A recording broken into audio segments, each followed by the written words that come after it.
Good morning students, I am your English teacher Shreyansh Tiwari. जैसा आप सभी को पता है, हम लोग प्रोज का चैप्टर जो कि बहुत ही हम ये कह सकते हैं कि बहुत ही इजी चैप्टर्स में से एक है, इसका नाम है लेटर टू गॉड। अब हम उसके आगे की कहानी समझेंगे। तो यहाँ पे लिखा हुआ है, All through the night, Lencho thought only of his one hope, the help of God, whose eyes, as he had been instructed, seen everything, even what is deep in one conscience. जैसा इसमें बताया गया है कि all through the night, पूरी रात सिर्फ उसने एक ही चीज सोची, क्योंकि वो ये कह सकते हैं कि सिर्फ उसके मन में यही तो था कि सिर्फ एक ही आशा थी कि ईश्वर उसकी सहायता जरूर करेगा। तो सारी रात लेंचो ने अपनी एक ही आशा, जो कि ईश्वर से सहायता थी, उसको लेकर वो सोचता रहा।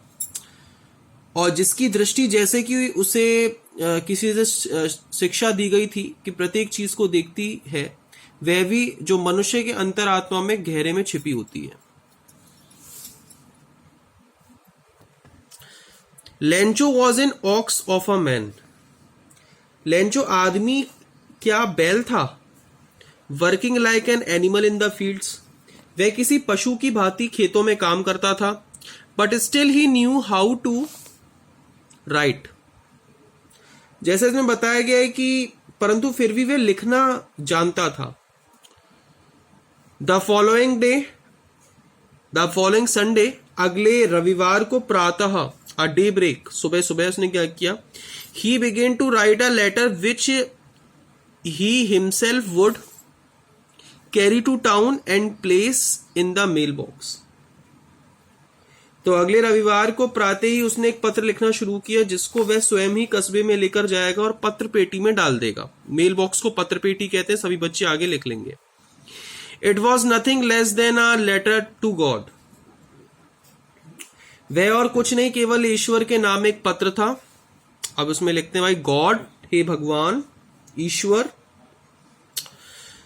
If you don't help me, यदि तुम मेरी सहायता नहीं करोगे, my family and I will go hungry this year, मेरा परिवार और मैं इस साल भूखे मर जाएंगे।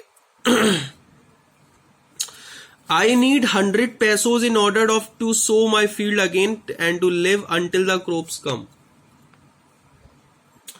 जैसा इसमें कहा गया है कि मुझे 100 पीसों की आवश्यकता है, जिससे कि मैं खेत में पुनः जो अनाज है वह बो सकूं तथा नई फसल के पकने तक मैं जीवित रह सकूं।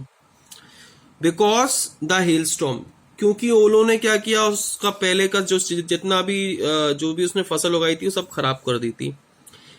तो आगे से बताया गया, ही रोट टू गॉड, उसने क्या लिखा, उसने लिफाफे पर लिखा ईश्वर के लिए, भगवान के लिए, off the envelope, put the letter inside and still troubled went to town.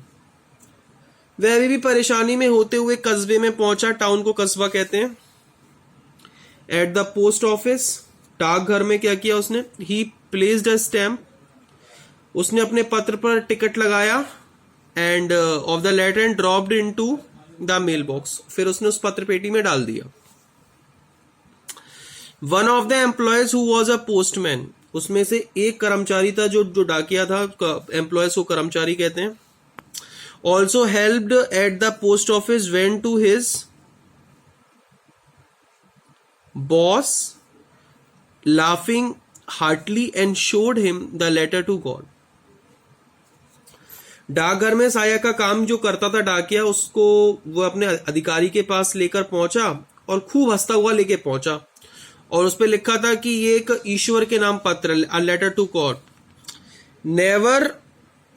Never to his career as a postman had, जैसा इसमें बताया गया है, ही नोज दैट एड्रेस। उसने अपनी पूरी सेवा अवधि में ऐसे कभी किसी पत्र को देखने को नहीं मिला। The postmaster, a fat amiable fellow, also broke out laughing, but Almost immediately he turned serious and tapping the letter on his desk commented. Postmaster जो मोटा था, मिलनसार व्यक्ति था, वह भी हंस पड़ा, परंतु तुरंत वह गंभीर हो गया और पत्र से डेस्क पर थपथपाते हुए उसने कहा, क्या कहा देखो, What faith? I wish I had the faith of the man who wrote this letter, starting up corresponding with God. जैसे इसमें बताया गया है कि कमाल का विश्वास है, काश मुझे भी उस व्यक्ति जैसा विश्वास होता जिसने ये पत्र लिखा है और ईश्वर से पत्र व्यवहार शुरू कर दिया। तो आज हम यहाँ तक समझेंगे। Thank you.